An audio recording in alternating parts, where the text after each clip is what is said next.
Welcome back. In this video, I'd like to share you another story written by O.Henry.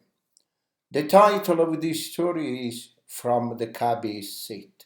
It's an amazing story I would like to share with you. Here is the story.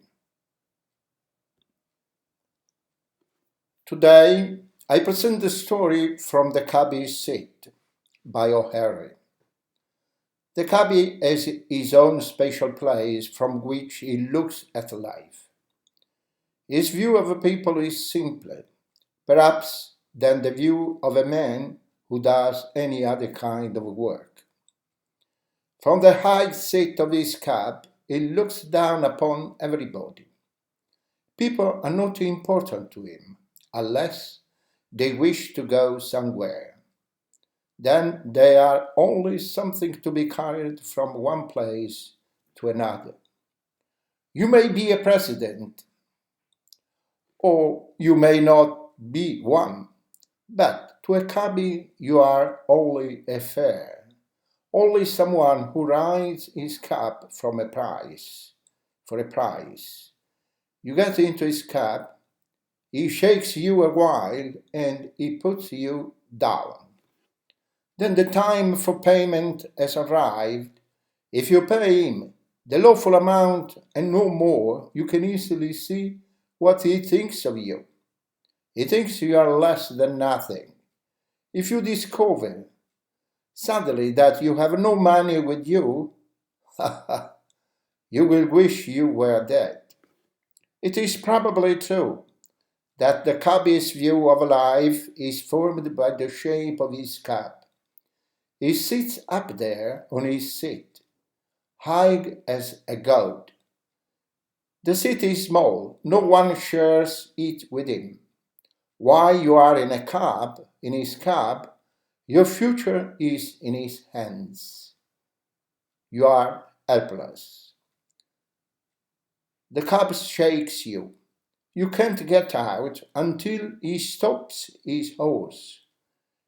If you want to speak to him, you must talk to a little hole in the back of the cab. In a cab, you no longer feel like a person. You may be someone very important, but in a cab you are no more than something in a box, being carried from one place to another.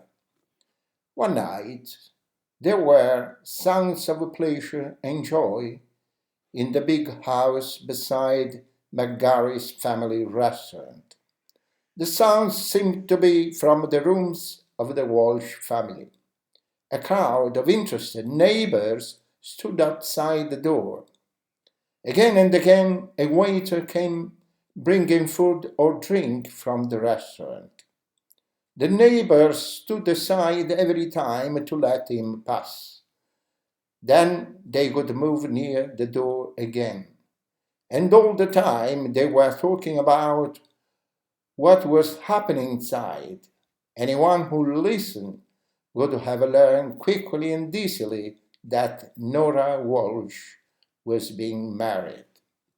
After some time had gone by, the happy people started coming out the door. They mixed at once with the neighbors who were standing there.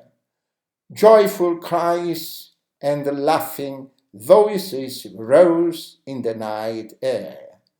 All this noise was born of the drinks from McGarry's restaurant. At the end of the street stood Jerry O'Donovan's cab. No cleaner or more shining cab could be found.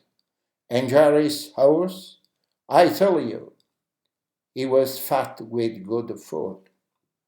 Among the moving crowd, Jerry's high hat could now and then be seen. His nose too could be seen. It was thick and red, for it had been beaten by fares who want to fight. And also, now and then, his fine green coat appeared. It was easy to see that Jerry had had had more than enough to drink. Everyone had noticed it. Out of the crowd on the street, or perhaps from among the people walking past the house, came a young woman. She stopped beside the camp. Jerry saw her there. Affair! He made a sudden move, and 3 or 4 people near him fell down. He himself, no, he caught himself in time and did not fall. Quickly he went up to his seat. When he was there, he was safe. All of Gary's drink could not throw him down from there. Step in, lady, said Jerry. The young woman stepped into the cab. The door closed. The crowd in the street jumped away. The horse started, and the fine cab rolled down the street. The horse went fast at first, but after a little time it went more slowly. Then Jerry called down through the hole in the back of the cab. He tried to make his voice soft. He wished to please. Where will you go? Where you will be going to? He asked. Any place you wish, was the answer. The voice was happy. It sounded like music. She's riding for pleasure, thought Jerry. And then he said, take a trip in the park, lady. It will be cool and fine. Just as you wish, answered the fare pleasantly. The cab turned toward Fifth Avenue, then went north on that perfect street. Jerry was moved up and down in his seat, and from one side to another. McGarry's drink moved at the same time and seemed to rise inside his head. He began to sing. Inside the cab, the fare sat up straight on the seat. She looked to the right and to the left, and the light of the houses. It was dark inside the cab, and their eyes were shining like stars. When they came to 59th Street, Jerry was half asleep, but his horse went through the park gate. The horse knew where they were. The horse pulled the cab into the park every night, and the fare sat there as if in a happy dream. She could smell the clean, fresh smell of green leaves and flowers, and the wise animal pulling the cab moved as usual. He was at home here. Jerry, too, tried to do as he did every night. His voice was thick, but he asked the questions that cabbies always ask in the park. You want to stop at the casino restaurant, lady? Have something to eat? Listen to the music. Everyone stops. I think that would be nice, said the fare. They made a sudden stop at the door of the restaurant. The cab door opened. The fare stepped out. At once she seemed caught by the wonderful music. The lights and the colors were bright, almost blinding. Someone put a piece of paper into her hand. On it was a number, 34. She looked around and saw a cab. It was 20 yards away, taking its place in a line with other waiting cabs. She was led inside, and soon she was seated at a table. She realized that she was expected to buy something. She had a little money. She counted and found enough to buy something cold and fresh to drink. There she sat, drinking slowly and looking at everything around her. Life here had a new color, a new shape. It did not seem real. It was like a beautiful dream. At 50 tables sat people who looked to her like kings and queens. She thought their clothes and jewels were wonderfully rich, and now and then one of these people would look at her. They saw a small woman in a simple dress. They saw a plain face, but on that face they saw an expression of the love of life, and the queens wished they could look the same. While she sat there, 2 hours passed. The kings and queens began to leave. Their cabs rolled away. The music ended. The waiters took everything off tables near hers. She was sitting almost alone.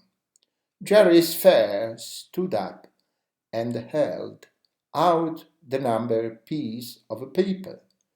Is someone going to give me something for this? She asked. A waiter told her that it was for a cab. He said that she should go to the door and give it to the man there. This man took it and called the number. Only 3 cabs stood in line now.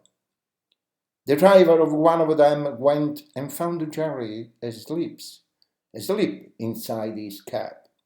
Jerry spoke a few words in anger and then went up to his seat. He turned the hose and the cab rolled to the door and stopped. His fare entered. The cab turned again and went to the cool darkness of the park, following the street that would lead most quickly to the gate. At the gate, Jerry began suddenly to think. He was still half asleep, but there was no doubt in his mind. There were one or two things he had to ask about. He stopped his horse, and his voice came down to the hole in the back of the cab. I want to see $4 before we go any farther. Have you got the money? $4, laughed the fare softly. No, I've only got a few cents with me. Jerry made the horse run. The animal's feet were very loud on the street, but above the noise of the horse feet, Jerry's voice could be heard. He was full of anger. He shouted at the stars in the sky. He shouted at other cabs as they passed. His words were so bad that another driver, hearing them, could not believe his ears. But Jerry knew what he could do about this fare without money. He knew where he was going. At the building with the green lights beside the door, he pulled his horse to a stop. He opened the cab door and he jumped to the ground. Come on, you, he said, and his voice was hard. His fare came out with a dreaming smile still on her plain face. Jerry took her by the arm and led her inside. He was going to tell the cops what had happened. They would do something about it. A grey-haired cop looked across the table. He and the cabby were no strangers. Jerry began in his loud, hard voice. I've got a fare here that... Jerry stopped. He put his hand, reddened by the weather, to his face. The drink from McGarry's restaurant no longer clouded his mind so darkly. A fare, sir, he continued, with a wide smile, that I want you to meet. It's my wife that I married at Old Man Walsh this evening. And the wild time we had, it's true. Shake hands with him, Nora, and we'll go home. Before stepping into the cab again, Nora took a long, deep breath. I've had a very nice time, Jerry, said she. And this is the story. Thank you for watching. Bye bye.